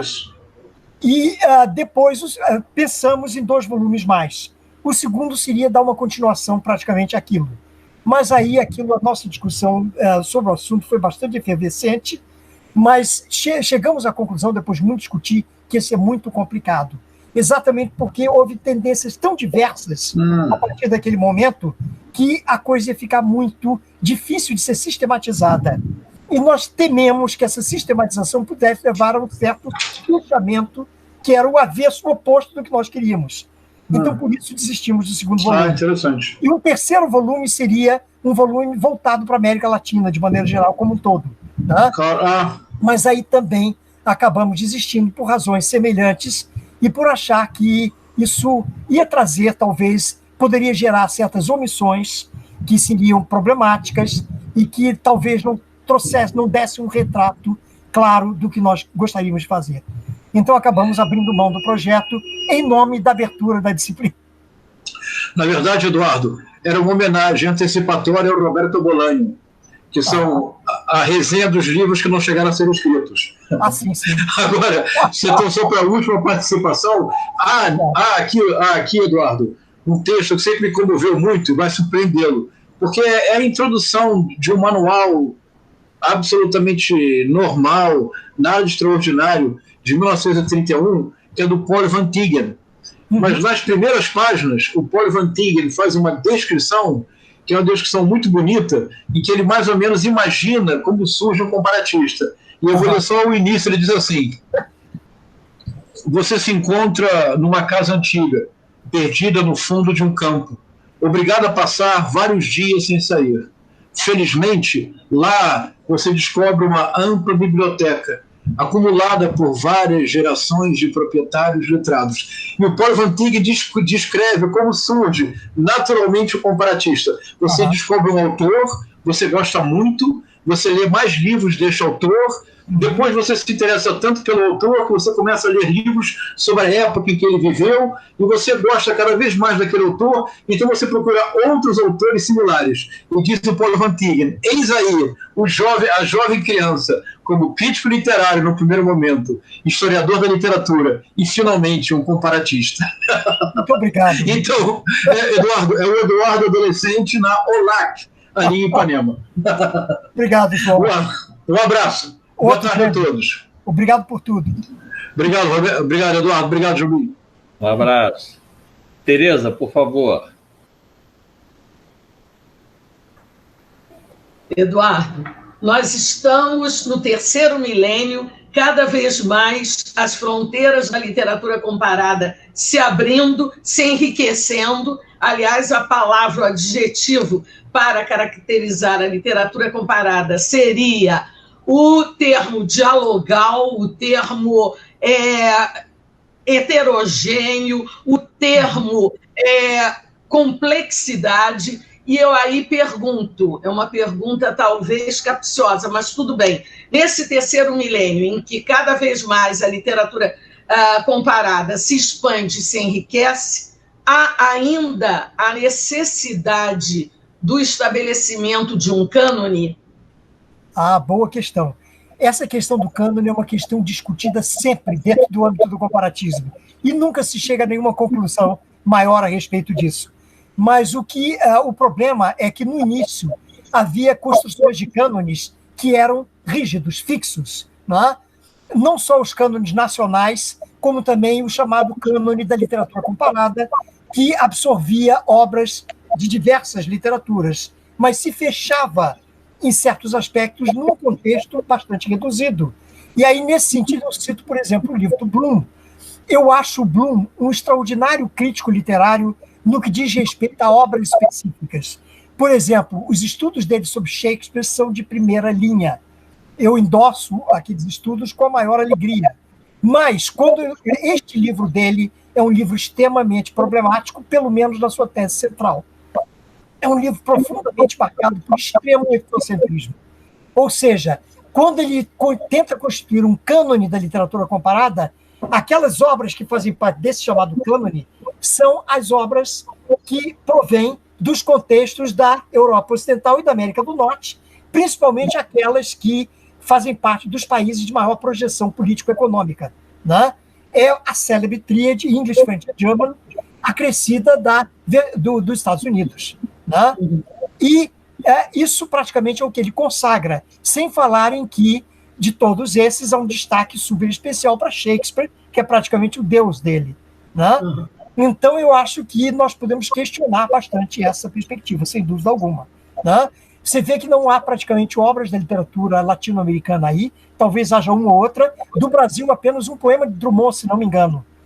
E deixa figuras fundamentais, o próprio Machado não figura dessa série, o que me parece extremamente complicado. Então, eu questiono muitíssimo esse livro do Bloom, e principalmente por esse aspecto. Embora eu o admire muito como crítico literário, principalmente quando ele faz leituras, close readings de textos, principalmente de literatura de língua inglesa. Mas a questão do cânone é sempre muito complicada, e é uma questão que tem que estar sempre sendo em constante reformulação, em constante reflexão e em constante reformulação. Inclusive, o cânone tem que levar em conta diferenças fundamentais. Quem constrói o cânone é aquele indivíduo que está num contexto determinado, num determinado locus de enunciação, que vê as coisas com aquela ótica, e outros sujeitos em locais diferentes vão construir cânones distintos. E o que é interessante, mais uma vez, chama a atenção pela necessidade do diálogo. É exatamente o diálogo estabelecido entre essas diversas obras de cânones distintos. E nunca nos fecharmos, como faz o Bloom, por exemplo, naquele cânone ocidental, que é extremamente discutível. Ok. Obrigado, Eduardo. Beatriz? Não dá para você estar sem microfone, Bia. Sem microfone. Vou fazer uma última pergunta, comentário, de quem tem estado muito ao lado do Eduardo na trajetória acadêmica, na pós-graduação, nas defesas. Você deu esse exemplo do Bloom, que eu também gosto muito, como os estudos de Shakespeare, porém, eu acho mais interessantes os estudos de Shakespeare do Jan Kott, do polonês. E estive olhando, recentemente, porque eu peguei umas coisas do livro dele, o Shakespeare Nosso Contemporâneo, que aliás foi traduzido, felizmente, no Brasil há pouco tempo, e justamente o que o Jan Kott tem, ele estuda até ter que sair da Tchecoslováquia, dos conflitos, depois do Dubček e tal, aí ele vai para a Inglaterra, Peter Brook leva ele para a Inglaterra, e ele fica ainda mais amplo e leva o Shakespeare dele para a Inglaterra. Mas o que eu acho interessante é justamente ele, que foi um grande professor, não é nada de à margem, assim, não. Foi um grande professor, um cara que foi da Academia Polonesa, depois teve que sair. O que me parece interessante ele tem esse viés meio atravessado, não é? Então, é o olhar dele que não é canônico mesmo quando ele fala do cânone. Eu acho que talvez seja por aí, Tereza, a discussão. Mas o que eu reparo muito na sua trajetória, Eduardo, é que a sua trajetória na Faculdade de Letras, na pós-graduação e, sobretudo, nas orientações, você é sempre muito festejado como um orientador que não dá moleza, mas é muito companheiro e muito presente. É como você foi fazendo esses percursos de deslocamento. Então, no início, né, até por questões da própria faculdade, você orientava muito alunos de inglês, né? Teses sobre autores de língua inglesa. Dali você vai passando para uma literatura americana, já não canônica, começa a entrar, português, essas coisas. Dali você realmente passa a ter um papel muito importante no latino-americanismo, né? Eu posso dizer, talvez, que a única figura que trabalha latino-americanismo, eu me esforço, mas não chego nem perto, é você.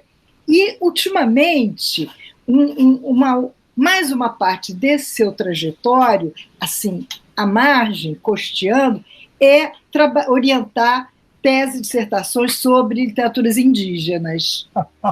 Eu acho isso extraordinário. Quer dizer, é a abertura que você fala da disciplina, né, da perspectiva, dessa capacidade de receber, mas é também uma abertura nos seus interesses, porém com essa constante. Quer dizer, você que mostrou aqui esse caminho tão internacional, né, passando pelos todos os grandes centros, o seu olhar se desloca desse olhar dos grandes centros, até chegar a isso, que eu acho que aqui é o que pode haver mais de abertura mesmo, né, de inclusão de diferenças. Eu sempre gostei muito desse viés indígena que você está chamando, exatamente pela a produção dele sempre me chamou muita atenção. E uma coisa que eu sempre indaguei, eu li desde o começo, eu li muito Alencar, gostei muito, e sempre me incomodou aquela perspectiva do exotismo nele, embora eu admirasse uma série de outros aspectos dele, né?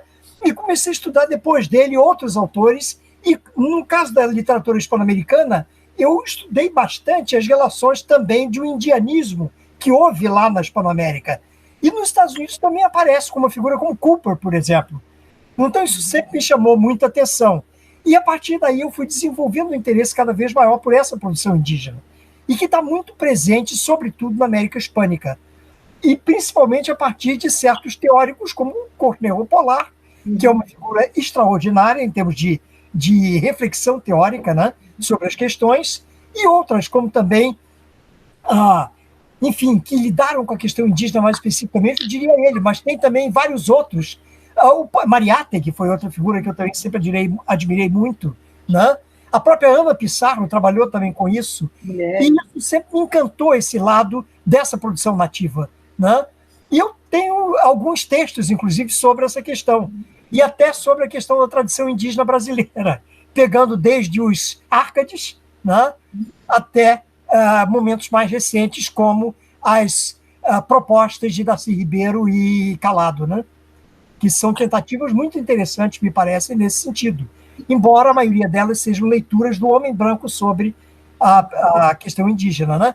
Eu diria que só mais recentemente é que aquela ideia do Mariátegui, por exemplo, de que só vai existir uma literatura verdadeiramente indígena quando o indígena realmente a produzir, tem sentido, né? E isso só começa a acontecer agora, a partir dessas figuras de descendentes de indígenas, né?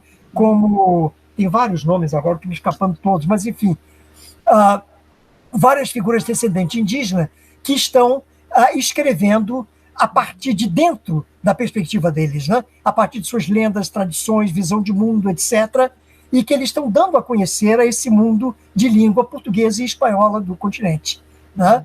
Isso está se tornando cada vez mais frequente. Então, eu acredito que, nesse momento, nós podemos começar a falar de uma literatura produzida por indígenas, embora com a ressalva de que esses indígenas são indígenas aculturados, né? Porque são indígenas que não só escrevem em português e espanhol, como também são indígenas que passaram por toda uma educação europeia, né, em nossas escolas e universidades ocidentais. Mas não deixa de ser um passo adiante nesse sentido. Né? E muito interessante, que foge justamente, acrescenta algo ao tradicional indianismo e ao indigenismo, que é uma contestação do indigenismo em vários aspectos já. Né? É o índio tomado em suas próprias premissas, como explorado pelo latifundiário rico, etc. Né? Como o grande parâmetro da literatura indigenista é o Acipungo, de Jorge Caça, cujo título, inclusive, já sugere a parcela da propriedade que cabe aos índios em contraposição aos trabalhos que eles realizam em toda a propriedade, em todo o latifúndio. Né? E essas duas fases vão ser contestadas por alguns autores, como Mariátegui, por dizerem justamente que é a visão do indígena vista pelo homem branco. Depois vai haver umas tentativas que vão tentam reagir a isso. Por exemplo, a de Arguedas, a de Astúrias, que estudam a cultura indígena, inclusive no caso de Arguedas, ele viveu mesmo entre os índios durante muito tempo, entre os Quechua, né? No Peru durante muito tempo. Então ele já tem uma visão muito mista da questão, embora escrevam em espanhol, né?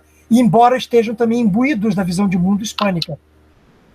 Talvez a diferença recentemente, né? A diferença hoje é o Copenhague, né? Exato, Copenhague, que foi até da tese de Juliana me orientando, que defendeu agora há pouco, que é um livro extraordinário aqui no Brasil, né? Recentemente. Tudo bem, então, encaminhando já para o nosso final, eu vou fazer só uma última perguntinha aqui para você, Eduardo. Eu teria uma outra pergunta. Né? Pois não. Não, mas você primeiro, é a ordem alfabética. Não, pode fazer você, porque pode ficar por último. Ok. Eduardo, é o seguinte, ainda na vertente de que a literatura comparada se caracterizaria pelo dialogismo, pela transversalidade. Eu acho que a transversalidade é uma palavra-chave. Transversalidade, pelo relacional, pelo inclusivo. Como você vê o papel da literatura comparada hoje, num tempo em que o outro é uma ameaça, num tempo de xenofobia e fundamentalismo? Ótimo, eu acho que o papel da literatura comparada é fundamental justamente para derrubar essas questões, né? Essas visões estereotipadas, primárias e fechadas num arcabouço específico, né? Eu acho que a contribuição do comparatismo pode ser fundamental nesse sentido. E aí eu relacionaria o comparatismo ao novo humanismo, que já indicava Jost em 1970 e pouco, 74, né? E que hoje é desenvolvida por alguns estudiosos da literatura comparada. Isso a gente pode ver, por exemplo, no último dos relatórios, que é o relatório da Ursula Reisser, que é um relatório interessantíssimo, que já traz todas essas novas aberturas da disciplina. O Eduardo é a última obra do Said, né? É sobre o humanismo, né? Sim, claro. Mas Said foi uma figura fundamental no comparativismo o tempo todo. É a figura máxima do pós-colonialismo e que atuou diretamente sobre o comparatismo. Inclusive, o orientalismo é uma revolução em termos dos estudos comparados, porque põe em xeque todos os estereótipos tradicionais, inclusive da disciplina. Eu sou grande admirador do Said e acho que ele é realmente uma das maiores figuras de pensadores do século XX, no âmbito do estudo. Ele volta, né, às origens, quer dizer, no final da vida volta a falar exatamente disso, do humanismo, né? Exato. Artigos lindos. Claro. E me lembro até de uma situação também biográfica, que foi de experiência de depoimento, quando nós pensamos quando eu organizei junto com você o Congresso da Bralic aqui, em 96, nossa primeira ideia foi convidar o Said para fazer a abertura. Mas o Said estava muito doente já, ele estava com leucemia na ocasião e veio morrer pouco depois. E convidamos o Barba, que também era uma figura que nós admirávamos muitíssimo, uma figura extraordinária, né? E que deu uma contribuição realmente muito positiva, né? Foram os dois que nós tínhamos pensado na ocasião, o Said e o Barba. O Barba acabou assumindo o lugar dos dois, né? E foi extraordinário, valeu muito, foi extraordinário, né? Então, agradecer aqui ao professor Eduardo Coutinho pela seu depoimento, por toda essa participação ao longo dessa tarde aqui. E só encaminhar uma última pergunta a título de curiosidade, né? Se você leu o número da revista do Instituto de Estudos Brasileiros da USP, no qual a professora Sandra Litreni, ela própria, uma ex-presidente da Abrali, que faz um histórico aqui do comparatismo aqui no Brasil, e se teria alguma opinião ou a expressar, né, sobre essa publicação. Eu olhei, não cheguei a ler a fundo, mas eu vi o depoimento, li, e achei interessante. Eu acho que a Sandra é uma estudiosa bastante empenhada e que vem trabalhando bastante nesse sentido também. Ela tem prestado uma contribuição bastante boa para os estudos comparados, sem dúvida, nossos aqui, brasileiros, né? Sem dúvida alguma. E não vejo nenhum problema com relação ao depoimento dela. Ok, então, Beatriz e Tereza... A banca dela em São Paulo eles têm livre docência. Fui da banca dela de livre docência. Muito obrigada, Jobim. Hein? Obrigada, Eduardo. Muito obrigada, Jobim. Obrigado a vocês. Agradeço a todos. Eu agradeço, foi uma honra e uma alegria participar junto a vocês.